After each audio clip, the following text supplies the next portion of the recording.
My dear friends, welcome back to KS educational and 24th of दिसंबर जो important current affairs का collection है वो मैं आप लोगों के लिए लाया हूं। हालांकि थोड़ा लेट जरूर हूं, लेकिन जो इंपॉर्टेंट कलेक्शन का स्टफ है वो आप लोगों का ब्रेक नहीं होना चाहिए। जो डेली करंट अफेयर्स का सेशन मैं आप लोगों के लिए ला रहा हूं, ये किसी भी एग्जाम पॉइंट ऑफ व्यू से बहुत इंपॉर्टेंट है और ये सारे के सारे क्वेश्चंस आपके एग्जाम के लिए ही फ्रेम किया गया है। ये एग्जाम में दिखेगा। अगर आप इसको गो थ्रू कर रहे हैं तो आई बेट कि आपका 90% 95% तक का करंट अफेयर्स आपका कवर हो जाएगा। देखिए, अगर आप केएस एजुकेशन आपको फेसबुक पेज या इंस्टाग्राम पे फॉलो कर रहे हैं तो ठीक है, अदरवाइज लिंक आपको डिस्क्रिप्शन में दे दिया गया है, वहां से आप फॉलो कर सकते हैं। पहला क्वेश्चन है कि यूनेस्को के विश्व धरोहर स्थलों की अस्थायी सूची में किस राज्य के उनाकोटी के रॉक कट मूर्तियों और भूभाग शामिल किया गया है? ये कहां पर है, किस राज्य में के उनाकोटी है? ये त्रिपुरा का है। हालांकि आपको मैं बता दूं कि वडनगर शहर और गुजरात के सूर्य मंदिर मोटेरा को यूनेस्को के विश्व धरोहर स्थलों की अस्थायी सूची में जोड़ा गया है। इसके साथ साथ त्रिपुरा का आपका ये भी है। 36वीं एशिया कुश्ती चैंपियनशिप 2023 जो कि 28 मार्च से 2 अप्रैल 2023 तक आयोजित होना है, वह किस शहर में आयोजित होना है? किस शहर में यह आयोजन किया जाएगा?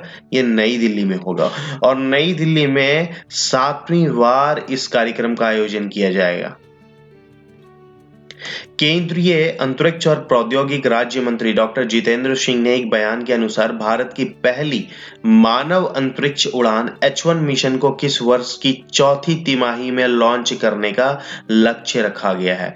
कौन सा है? पहली मानव अंतरिक्ष उड़ान H1 मिशन H1 कब रखा गया है? इसका लक्ष्य 2024 के चौथी तिमाही में, फोर्थ क्वार्टर में।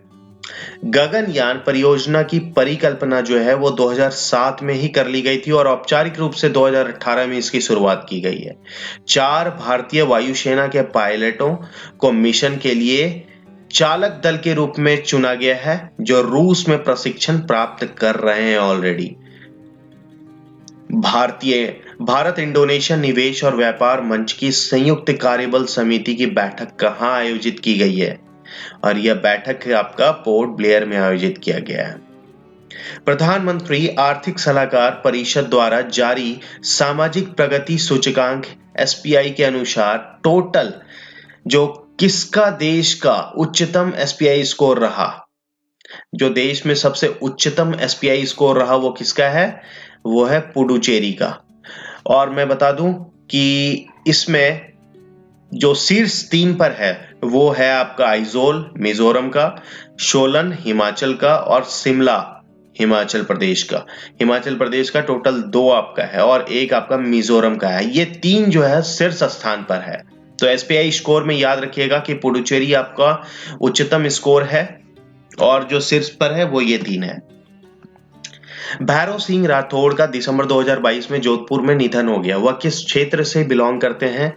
उनका एरिया ऑफ बिलोंगिंग क्या है? रक्षा क्षेत्र से।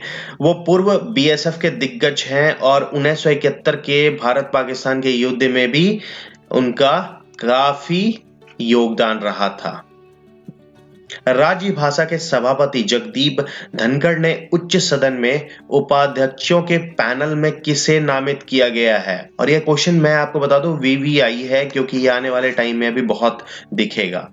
और ये कौन है? PT उषा। हालांकि PT उषा से रिलेटेड है कि उनके साथ YSRCP के सदस्य विजय सिंह रेड्डी को भी उम्मीदवार बनाया गया है और उन्हें दिसंबर 2022 में ही भारतीय ओलंपिक संघ के अध्यक्ष के रूप में भी चुना गया था। किसे? PT उषा को। द इंडियन नेवी @75 जो शीर्षक वाली एक पुस्तक है, उसके लेखक कौन है? उनके लेखक है रंजीत B राय और अरिता बैनर्जी। कौन सा देश का पहला कार्बन न्यूट्रल पावर एक्सचेंज बन गया है? भारत ऊर्जा विनिमय IEX दिसंबर 2022 में देश का पहला कार्बन न्यूट्रल पावर एक्सचेंज बना। किस राज्य ने हाल ही में warehousing and logistic policy 2022 को मंजूरी दी है? और यह उत्तर प्रदेश के द्वारा दिया गया है। किस भारतीय रेसलर को United world wrestling rising star of the year ये वर्ड याद रखिएगा कि rising star of the year award से नामित किया गया है और ये अंतिम पंघाल को दिया गया है। भारत की स्टार महिला रेसलर अंतिम पंघाल जो हैं वो United world wrestling rising star of the year से सम्मानित किए गए हैं। एक और बात याद रखना है कि अंतिम पंघाल जो है वो अंडर 20 के रेसलिंग चैंपियनशिप पे गोल्ड जीतने वाली पहली भारतीय रेसलर भी बनी है। हाल ही में किस राज्य केंद्र शासित प्रदेश ने अपने पर्यटन क्षेत्र को उद्योग का दर्जा दिया है? ये असम के राज्य के द्वारा किया गया है। कौन सा केंद्रीय मंत्रालय एआई पे चर्चा एआई डायलॉग कार्यक्रम आयोजित करता है? और ये इलेक्ट्रॉनिक एंड आईटी मंत्रालय के द्वारा किया जाता है। क्या? एआई पे चर्चा, आर्टिफिशियल इंटेलिजेंस डायलॉग। सऊदी अरब में भारत के अगले राजदूत के रूप में किसे नियुक्त किया गया? यह नियुक्ति है डॉक्टर सुहेल एजाज खान को। राष्ट्रीय गणित दिवस हर साल कब मनाया जाता है? यह हर साल 22 दिसंबर को मनाया जाता है और प्रसिद्ध गणितज्ञ रामानुजन की जयंती पर यह मनाया जाता है। और जो अब तक कुछ इंपॉर्टेंट डेज हम लोगों ने देखा, लाइक आपका राष्ट्रीय गणित दिवस हो गया, किसान दिवस 23 दिसंबर हो गया, राष्ट्रीय गणित दिवस तो हम लोगों ने देख ही लिया था। 20 दिसंबर को समस्त सीमा बल का स्थापना दिवस मनाया जाता है। तो ऐसे ही जो भी इंपॉर्टेंट है इसको एक बार गो थ्रू जरूर करना है आप लोगों को। तो ये कुछ इंपॉर्टेंट कलेक्शन था जो मैंने 24th के लिए रखा था।